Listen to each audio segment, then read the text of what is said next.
നമ്മൾ ഇന്നത്തെ ക്ലാസ്സിൽ വളരെ പ്രധാനപ്പെട്ട ഒരു ടോപ്പിക്കാണ് നോക്കുന്നത്. എപ്പോഴും പരീക്ഷയിൽ ചോദിക്കാറുള്ളതാണ്. നമ്മൾ മിക്ക ക്വസ്റ്റ്യൻ പേപ്പറുകൾ എടുത്ത് നോക്കുമ്പോഴും ഈ ചോദ്യം, ഇതുമായി ബന്ധപ്പെട്ട ചോദ്യങ്ങൾ ചോദിച്ച് കണ്ടിട്ടുള്ളതാണ്. നമുക്ക് സമയം കളയാതെ ക്ലാസ്സിലേക്ക് പോവാം. നമ്മൾ ഇന്നത്തെ ക്ലാസ്സിൽ തിണകളെ പറ്റിയാണ് നോക്കുന്നത്.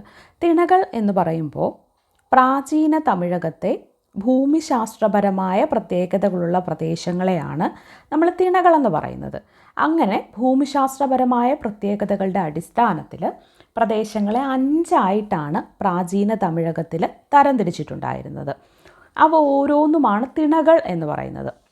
അതുകൊണ്ട് തന്നെ നമ്മൾ ഇന്നത്തെ ക്ലാസ്സിൽ തിണകളെ പറ്റിയാണ് നോക്കുന്നത്. ഏതൊക്കെയാണ് ആ തിണകളെന്ന് നോക്കാം.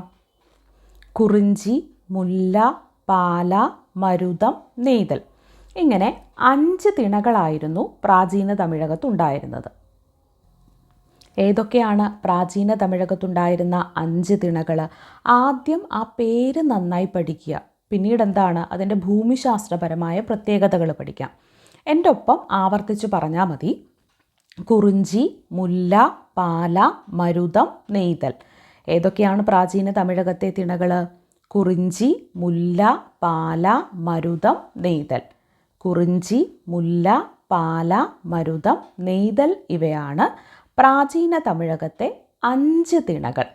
എന്താണ് ഇവ തിണകൾ? ഈ തിണകളുടെ പ്രത്യേകത എന്ന് വെച്ചാൽ ഓരോ തിണയ്ക്കും ഭൂമിശാസ്ത്രപരമായ പ്രത്യേകതകളുണ്ട്.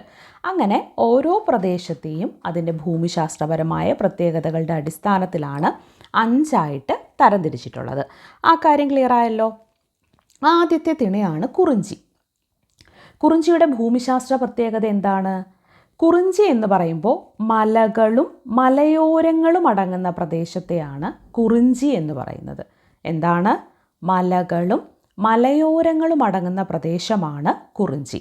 തിണകളിൽ കുറിഞ്ചി എന്ന് പറയുന്നത് മലകളും മലയോരങ്ങളും അടങ്ങുന്ന പ്രദേശമാണ് കുറിഞ്ചി. അപ്പോൾ ഭൂമിശാസ്ത്രപരമായ പ്രത്യേകത നോക്കുകയാണെങ്കിൽ കുറിഞ്ചി എന്ന് പറയുന്നത് മലകളും മലയോരങ്ങളും അടങ്ങുന്ന പ്രദേശമാണ് കുറിഞ്ചി. രണ്ടാമതായിട്ട് മുല്ല. മുല്ലൈ എന്നും പറയും. മുല്ലൈ എന്ന് പറഞ്ഞാൽ അത് കാട്, പുൽമേട് ഇവ അടങ്ങുന്ന പ്രദേശമാണ് മുല്ലൈ. മുല്ലൈ എന്താണ്? കാട് അല്ലെങ്കിൽ പുൽമേടുകൾ അങ്ങനെ അടങ്ങുന്ന പ്രദേശമാണ് മുല്ലൈ എന്ന് പറയുന്നത്. പാല എന്ന് പറഞ്ഞാലോ? പാല വരണ്ട പ്രദേശമാണ്. വരണ്ട തിണയാണ് ഏത്? പാല. മരുതം എന്ന് പറയുന്നത് വയലുകളാണ്. നെയ്തൽ എന്താണ്? നെയ്തൽ തീരപ്രദേശമാണ്. അതായത് കടൽ തീരങ്ങളും കടൽ പ്രദേശങ്ങളും ഒക്കെയാണ് നെയ്തൽ. മരുതം വയലുകളും കൃഷിസ്ഥലങ്ങളും ഒക്കെ അടങ്ങുന്നതാണ് മരുതം. മുല്ലൈ പുൽമേടുകളും കാടുകളുമാണ്. കുറിഞ്ചി എന്ന് പറയുന്നത് മലകളും മലയോര പ്രദേശങ്ങളുമാണ്. അപ്പോൾ ഓരോ തിണയും നമുക്കൊന്നുകൂടി ഒന്ന് നോക്കാം. നോക്കി ഇപ്പോൾ തന്നെ പഠിക്കാം. ആദ്യം ഒന്നുകൂടി പറയുകയാണ്. തിണകൾ എന്ന് പറയുന്നത് പ്രാചീന തമിഴകത്തെ ഭൂമിശാസ്ത്രപരമായ പ്രത്യേകതകളെ അടിസ്ഥാനപ്പെടുത്തിക്കൊണ്ട് 5 ഭൂപ്രദേശങ്ങളായിട്ടാണ് തിരിച്ചിട്ടുള്ളത്. അതിലാദ്യത്തേതാണ് കുറിഞ്ചി. കുറിഞ്ചി എന്ന് പറഞ്ഞാൽ മലകളും മലയോരങ്ങളുമാണ്. കുറിഞ്ചി എന്താണ്? മലകളും മലയോരങ്ങളുമാണ് കുറിഞ്ചി. മുല്ല എന്താണ്? മുല്ല കാടും പുൽമേടുമാണ് എന്ത്? മുല്ല. പാലയോ? പാല വരണ്ട പ്രദേശമാണ്. മരുതം എന്താണ്? മരുതം വയലാണ്. നെയ്തലോ? നെയ്തൽ തീരപ്രദേശമാണ്. ഇത് ഒന്ന് ഓർത്ത് വെച്ച് പഠിക്കാൻ എന്തെങ്കിലുമൊക്കെ തരത്തിലുള്ള ടെക്നിക്കുകൾ നിങ്ങൾക്ക് ഉപയോഗിക്കാം, മാറിപ്പോവാതിരിക്കാൻ. ഇപ്പം നെയ്തൽ എന്ന് പറയുമ്പോൾ പെട്ടെന്ന് നെയ്യുക എന്നൊക്കെ നമ്മളൊന്ന് ചുമ്മാ ഓർത്ത് വെക്കുകയാണെങ്കിൽ നമ്മൾ തീരപ്രദേശത്താണല്ലോ വല നെയ്യുക എന്നൊക്കെ ഉള്ള കാര്യം ഓർക്കേണ്ടത്. അപ്പം വല നെയ്യുക, അപ്പം നെയ്തൽ അങ്ങനെ ഒന്ന് കണക്ട് ചെയ്ത് വേണമെങ്കിൽ തീരപ്രദേശം എന്നോർക്കാം. മരുതം വയലാണ്. പാല വരണ്ട പ്രദേശമാണ്. മുല്ലൈ എന്താണ്? മുല്ലൈ കാടും പുൽമേടുമാണ്. കുറിഞ്ചിയാണ് മലകളും മലയോരങ്ങളും.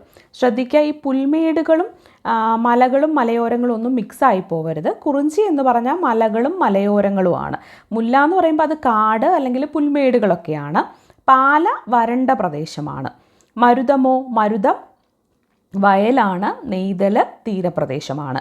അപ്പോൾ കുറിഞ്ചി മലകളും മലയോരങ്ങളും, മുല്ല കാടും പുൽമേടുകളും, പാലൈ വരണ്ട പ്രദേശമാണ്, മരുതം വയലാണ്, നെയ്തൽ എന്താണ്? നെയ്തൽ തീരപ്രദേശമാണ്.